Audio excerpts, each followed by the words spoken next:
दोस्तों, आदाब, नमस्कार, सत श्री अकाल। मैं आपका भाई, आपका दोस्त रहमान अली, कस्बा आंवला, डिस्ट्रिक्ट बरेली, उत्तर प्रदेश से।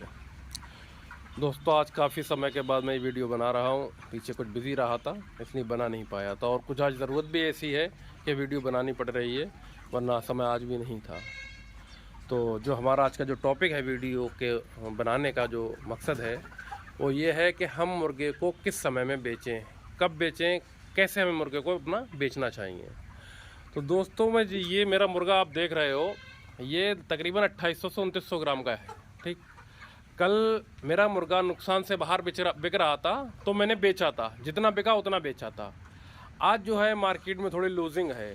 लूजिंग होने का रीज़न है कि जब फार्मर बेचने पे आता है तो सारे लोग एक साथ बेचने के लिए निकल पड़ते हैं और व्हाट्सएप ग्रुप पर अपने अपनी अवेलेबिलिटी से मुर्गे को भर देते हैं, जिसे आड़ती भाई देखकर समझ जाते हैं कि मुर्गा भरपूर मात्रा में और फार्मर बेचने को मजबूर है। आराम से मुर्गा खरीदेंगे, जल्दबाजी किसी चीज़ की नहीं है।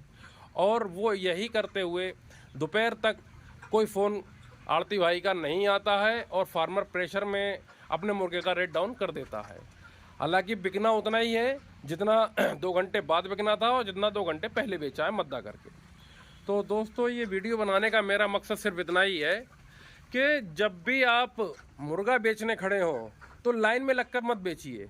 जिस दिन मद्दा हो उस दिन मुर्गे को मत बेचिए। देखिए, कभी भी मार्केट जो है एक जैसा नहीं चलता है। मैं अपना एक्सपीरियंस बता रहा हूँ, जो मेरा एक्सपीरियंस है, लगभग 12 साल का जो मेरा एक्सपीरियंस है, वो 12-13 साल के एक्सपीरियंस में मैंने ये देखा है कि मार्केट कभी भी, और ख़ासकर अभी पीछे 6-7 महीने, साल भर से ऐसा हुआ है कि अगर हफ्ते में 4 दिन डाउन जाती है तो 2 दिन ऊपर भी आती है। अगर 4 दिन ऊपर जाती है तो 2 दिन डाउन भी जाती है।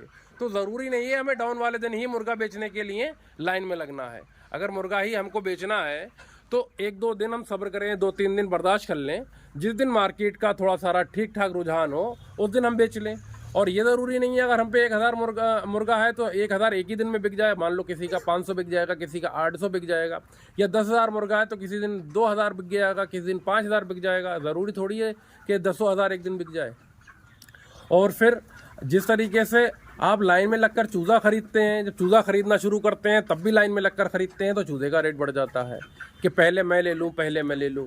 अब मुर्गा बेचने का नंबर आता है तब भी लाइन में लगकर पहले मेरा बिक जाए। दूसरा अगर 80 बेच रहा है तो मैं 78 रुपये बेच के निकल जाऊँ। यार, इस तरीके से तो कभी भी जो है प्रॉफिट होगा ही नहीं। ऐसे फार्मरों का बर्बाद होना तय है। इस नीति को जो फार्मर अपनाते हैं उन्हें कोई बचाने वाला नहीं है। आप मेरे फार्म पर भी मुर्गा देख सकते हैं। देखिए, मुर्गा अवेलेबल है और मैंने आज कोई भी ऐड नहीं डाला है। ऐसा नहीं है मुझे मुर्गा बेचना नहीं है, मैं भी बेचूंगा।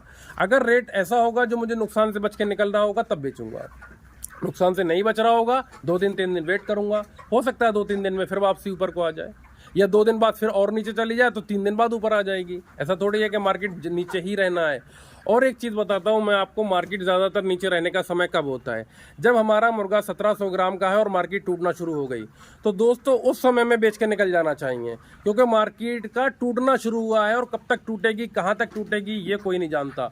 लेकिन जब मार्केट टूटे हुए 15 दिन हो चुके हों, या 20 दिन हो चुके हों, या 10 दिन हो चुके हों, उस कंडीशन में अगर हमारा मुर्गा 1700 या 2 किलो का है तो हमें नुकसान में नहीं बेचना चाहिए।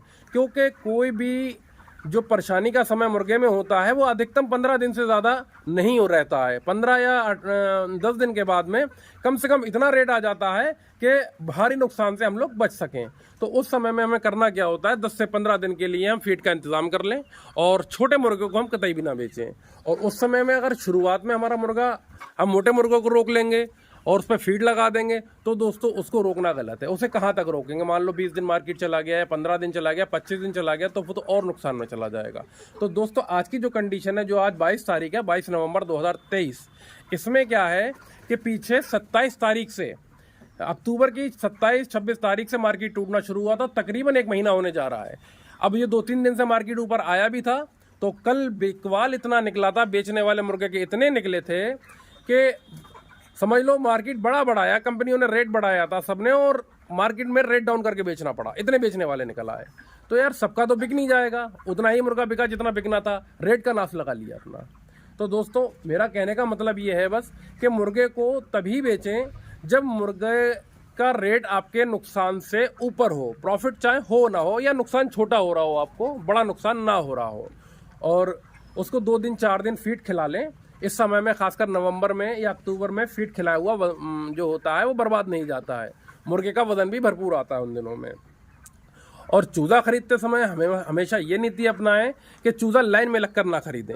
मैं ये नहीं कहता हूँ कि चूज़े वाले का फ़ोन आए तब खरीदें, ऐसा नहीं है, आप फ़ोन कर सकते हैं, लेकिन जिस दिन ज़्यादा भगदड़ मची हुई हो उस दिन ना तो चूज़ा खरीदें ना मुर्गा खरीदें, न बेचें।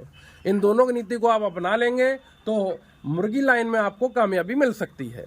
बाकी ये मुर्गी लाइन है, इसमें कौन क्या कर बैठे, कब क्या हो जाए, ये कोई भी नहीं जानता। ये मेरा पर्सनल एक्सपीरियंस है।